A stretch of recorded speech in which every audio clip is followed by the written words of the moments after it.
I'm guessing Zaslow and Heat fans enjoyed last night simply because Jimmy Butler got hurt. Oh, not at all.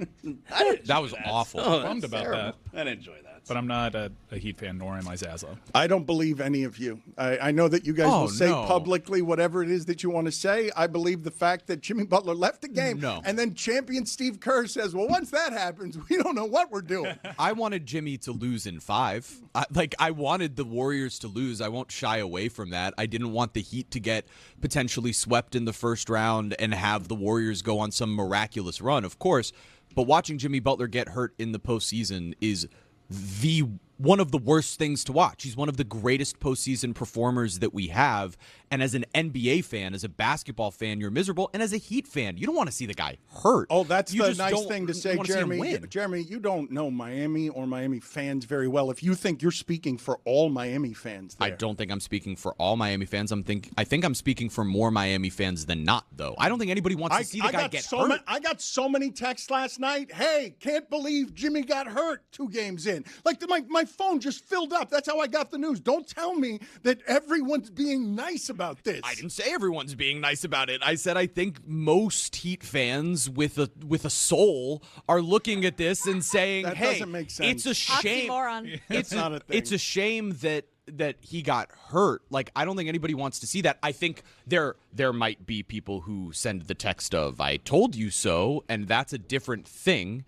Knowing that the guy puts his body out on the line and being worried about paying long contracts and blah, blah, blah. That's a different thing than I'm feeling glee over the fact that he's injured and won't make a run Jeremy, now, right? I have found very little around here pleases people more consistently than being able to say, I told you so. Oh, that's the best. That's right. And so all of these things get muddled. Like, you can sit here and say, I have a soul because I feel bad secretly, but also I told you so. Those things don't go together. Yeah, like, there's some happiness involved with just being able to not be miserable because the Warriors are 17-1 in their last 8. So you agree with me? That sounds like an agreement. Yeah, you just agreed with everything I said. Thank you, though. Consensus. That's great. Yeah, good. All right. Good for us as a team. We did it. We changed someone's mind. I don't agree with you. I like the idea of all the people texting you thinking they're so original with their texts. Oh, surprise, Jimmy Butler got hurt after 1 game.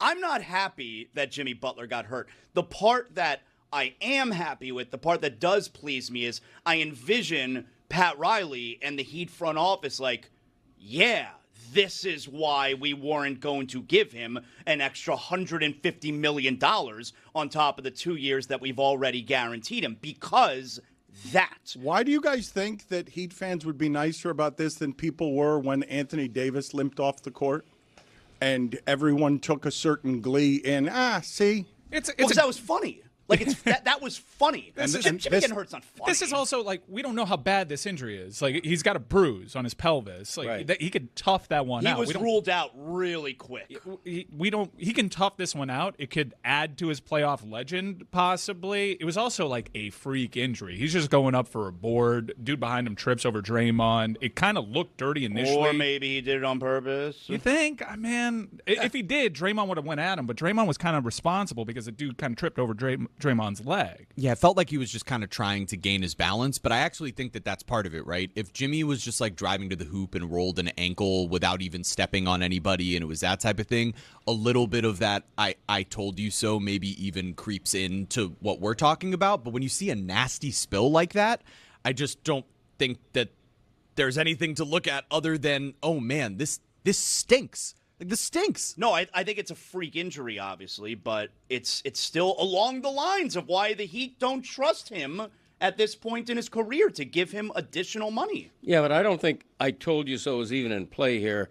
Jimmy Butler is always going to be seen as the traitor who quit on the Heat and quit on Miami. You think he's always going to be seen as that? I think so. I don't believe that. I don't think so. I do too, because he didn't win a championship here. Let's not oversell the fact that... Well, but by local homers, he'll be considered that. But that's not the national reputation of Jimmy Butler. Jimmy Butler is now golden forever based on what we've already seen. The surprise we've already seen makes him golden forever as one of the most surprising things seen in the history of the NBA postseason. And what I was about to say before you put a pause on my comment was that he won the trade already. Like, Jimmy Butler is a darling in Golden State. He won the trade, particularly because, Wiggins and look, Davion Mitchell and Wiggins are pretty good, and they showed it. Davion showed it last night. Are not they? Wiggins, Are they? I'm not totally sure. I don't on either know. one Is of Davion those. Mitchell good? I don't know. Let's explore last night's game. Finish your thought. I didn't mean to put Okay. a pause No, on your thoughts there. One way to say it. I think in South Florida, he's always going to be the trader who quit on the Heat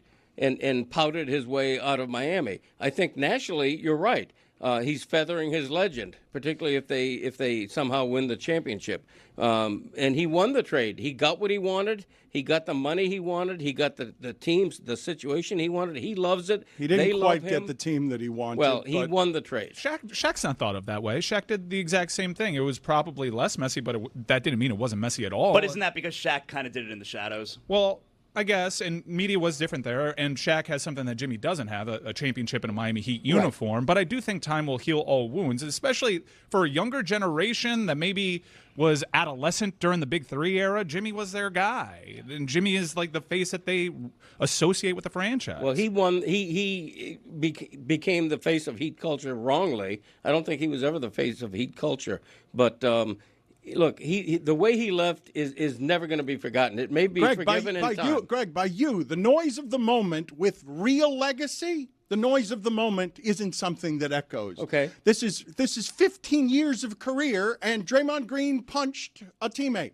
Not how he'll be remembered. Right. Like that's the noise of the noise of the moment is not the thing that sticks. But I think that when we look back at the totality of his career, it's going to be more he couldn't land anywhere. He was never happy anywhere.